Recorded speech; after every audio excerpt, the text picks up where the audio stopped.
Okay, let's just have a word of prayer. Loving Father, we're grateful for another day that you have allowed us to see. We can recognize how hot it's getting, and but it's getting cooler now. So we're grateful for the evening time. And as we talk about this very important topic on stress, pray that you bless each person that is here. Bless me as I present. And Lord, I pray that everything will be done to thy name's honor and glory. In Jesus' name, amen. Okay. So tonight we're going to talk about the hidden impact of stress, the stress epidemic. And first, I want to talk about what is stress. Do you see yourself here? The stress epidemic, how stress affects our body, warning signs of chronic stress, the stress loop, and then breaking the stress cycle. And then I'll share the holistic approach, which we do each time. Okay, so what is stress? Well, it's the body's natural response to challenges, demands, or perceived threats. And so short-term stress is protective, um, and it can help you to get things done. But it's that chronic stress that really causes us to have physical, mental, emotional, and spiritual dis or I should say not being well or where we're in a state of dysfunction. And so stress is normal, but chronic stress is not normal. So do you see yourself here? Are you constantly overwhelmed? Are you struggling to switch off? Are you feeling anxious or on edge? Are you emotionally and physically drained? Do you have difficulty sleeping? Always rushing from one thing to the next? And difficulty relaxing? Chronic stress can become so familiar that we begin to mistake it for normal. And that's the reason why we have an epidemic.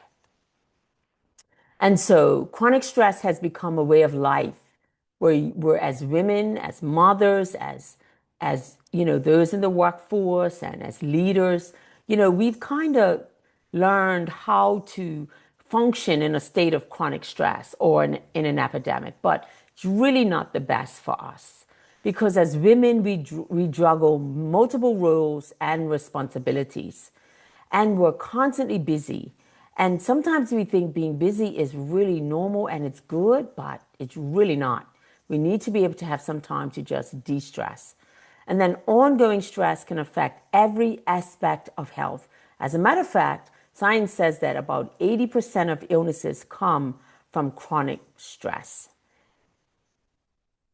And so, how does it show up and affect our bodies? Well, when we think about the brain, it can affect our mood, our memory, and our concentration. When it comes to our heart, it can increase our heart rate and our blood pressure. Digestion, it can contribute to bloating, indigestion, and changes in bowel habits. When it comes to our immune system, it can reduce the body's ability to fight illness. Hormones can be disrupted and our energy levels as well. And then sleep, it can make it harder for us to fall asleep or to stay asleep.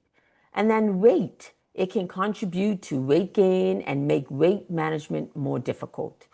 And then with our energy, it can lead us to fatigue and reduced energy levels. And so it affects the whole body, not just the mind. And oftentimes we don't think about how the stress is really showing up. And so there's warning signs of chronic stress. And so these are some questions that you may be asking. How do I know if chronic stress is affecting me? Well, if you are persistently fatigued or have low energy, if you have difficulty sleeping or you have poor quality sleep where you're waking up, you can't go back to sleep. If you're feeling anxious, overwhelmed, or irritable. If you have frequent headaches or muscle tension. If you have digestive problems or changes in your appetite. And then if you have difficulty concentrating or if you can't recall, you have memory problems. And then if you have difficulty relaxing or just switching off, our bodies give us warning signs before it breaks down. So here's the stress loop. So this is, you have this emotional stress, which can be fear, anger, grief, resentment, guilt, frustration. It could be hatred. It could be other things that's going on. And then these cause you to release the stress hormones, adrenaline and cortisol, which is your fight or flight. But then when they are constantly up, that causes a physical impact, fatigue, cravings, poor digestion, inflammation, toxic buildup, skin issues, sleep problems, concentration problems, brain fog. It goes on and on. And then it causes you to have a heightened emotional stress. You start to feel overwhelmed, anxious, or reactive. And then guess what? The loop goes over again. So we're constantly stuck in this loop, okay? And I'll speak to you about adrenaline and cortisol. Every night around this time, actually around 4 o'clock, our, oh gracious, I can't call it, our circadian rhythm starts to shift because now it's time for us to wind down and get ready to go to bed. And so cortisol and adrenaline, they reduce and melatonin increases so that we can relax and go to sleep. But if we are constantly finding ourselves in this stress loop, then the cortisol and the adrenaline doesn't stop, which prohibits the melatonin from actually coming up. Then that causes the sleep issues. So we get stuck in this loop, and it's very difficult to get out of the loop, especially if you're trying to manage stress. So we need to recognize the stress loop, and it's the first step towards breaking out of it. And so, breaking the stress cycle, you can break the cycle and create a healthier, happier you. So here's what you can do. You got to recognize your stressors. What is it that's stressing you? Or who is stressing you? And then you have to, utilize healthy ways to release daily stress. Take a walk in the evening. Write in your journal.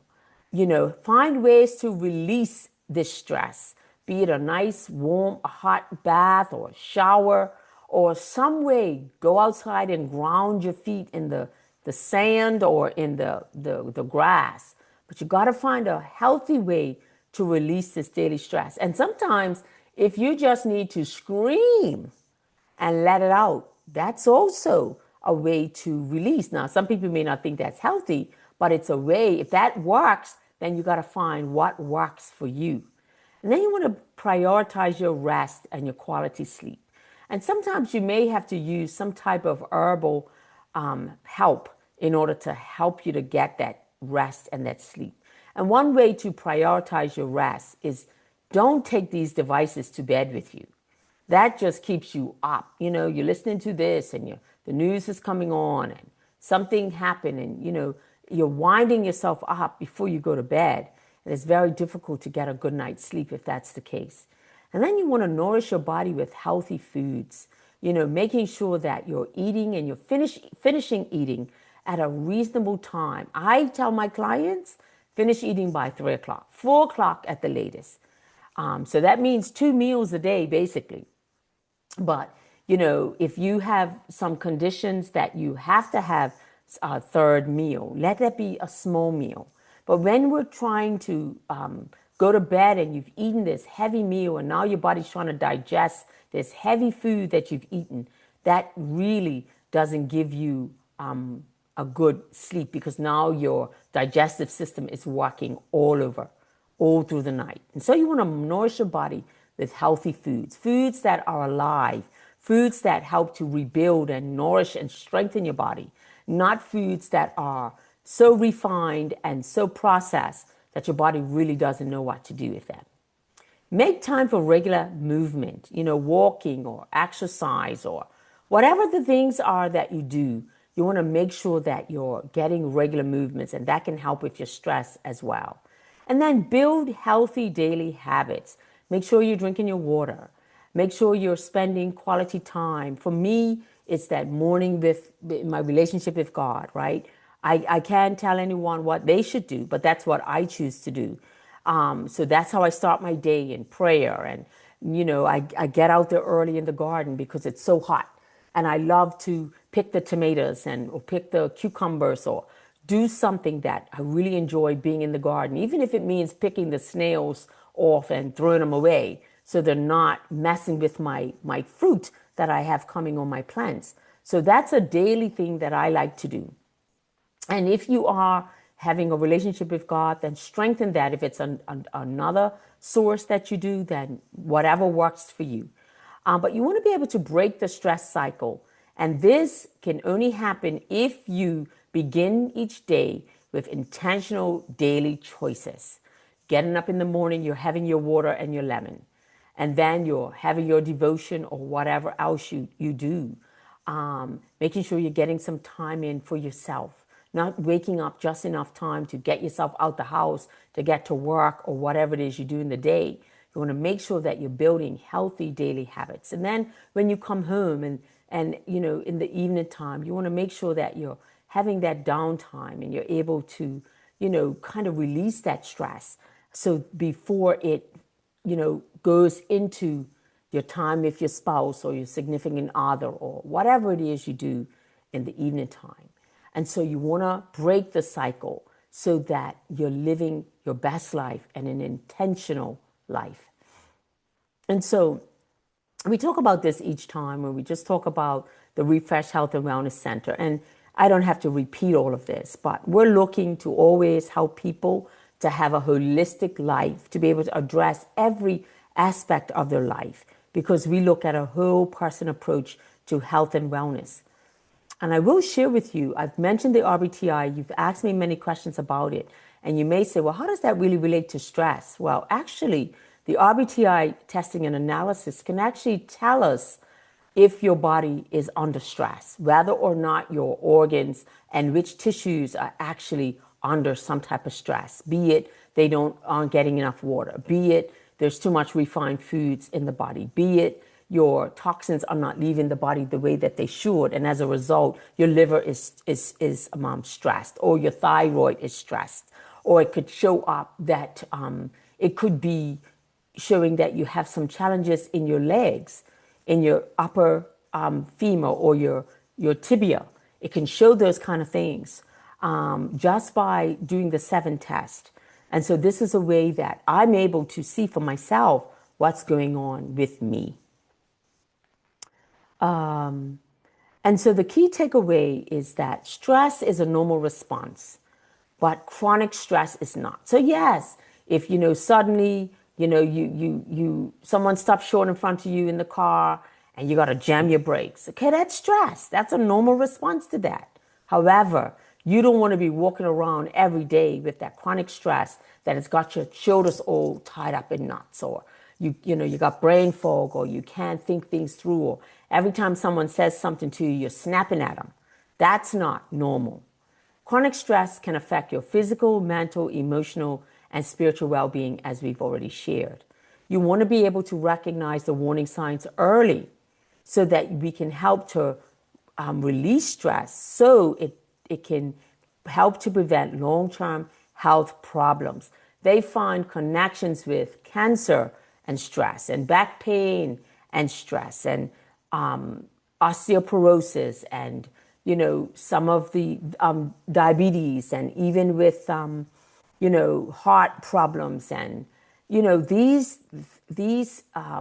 stress can aggravate and exacerbate your dysfunction in your health. And if you're already challenged in an area, stress can only make that worse. And so it's important to recognize that breaking the stress cycle begins with intentional daily choices. How are you going to show up? What is it that you're going to do? Do you have a plan for the day, or are you just kind of winging it? And, being intentional about eating on time and drinking your water on time and getting your exercise and spending that spiritual time. These are intentional daily choices, ensuring that the food that you're eating is whole foods and it's sustainable for you, and you're not snacking in between, and you're eating whole foods so that your body is satiated and you don't have to keep eating, some type of snack after you've eaten your meal. If you're eating a meal that's full of fiber and it's a good meal, you won't feel hungry later. I'll share with you what I had for my lunch today. So I had made some veggie bowls. So I had those for lunch. I had made some potato salad with a ranch dressing, which I had made. I had a coleslaw. What else? I made a green salad today with tomatoes from my garden. Well, it was tomatoes, arugula, and cucumbers from my garden. Plus, I had avocado and some scallions in that, and I made a dressing to put over that, and then I had some corn on the cob, and so I'm eating that, and I was full, and it's 6:52, and I'm not hungry. There's no desire for me to eat again, because the food was satisfying. It tasted really good, and I ate enough that I wouldn't be hungry later.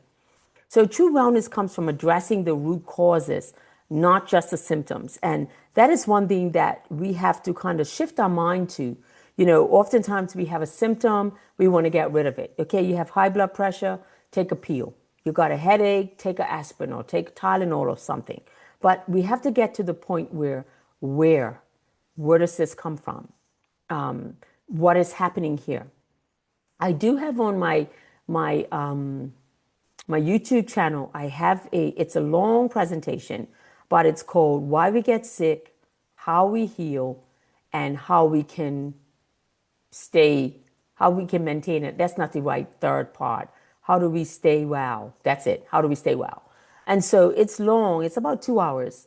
But I really go through just the four different ways that naturopathic doctors recognize as being the causation of symptoms and disease that as we know it today. So it really lays out those four main things, and you recognize that everything is interconnected. So it's not really just one cause, but it's several things that get us to a point where we are unwell. So if you haven't taken a look at that, you can go to my YouTube channel, Refresh Health and Wellness and Ministry, I think it is, and then you'll be able to see that even if you listen to it in chunks, just a little bit here and a little bit there, but the information is very solid, of why we get sick, how to heal, and how to stay well. Okay, so if you're interested in that. And so, as I share with you each week, God designed our bodies with the ability to heal itself if given the right conditions. And this is taken from my best-selling book, The Detox Juicing Blueprint, which I put a picture of it up on the left there. Because true healing begins by creating the right conditions for health. And so the next one coming up next week is going to be the hidden causes of hormonal imbalance. And then next week I will have the next 4 sessions that I'm speaking on, which will take us right up until, I want to say, is it the 10th of August? And so that is our presentation today. I want to turn off the videotaping, the recording, and then I will entertain any questions that you may have.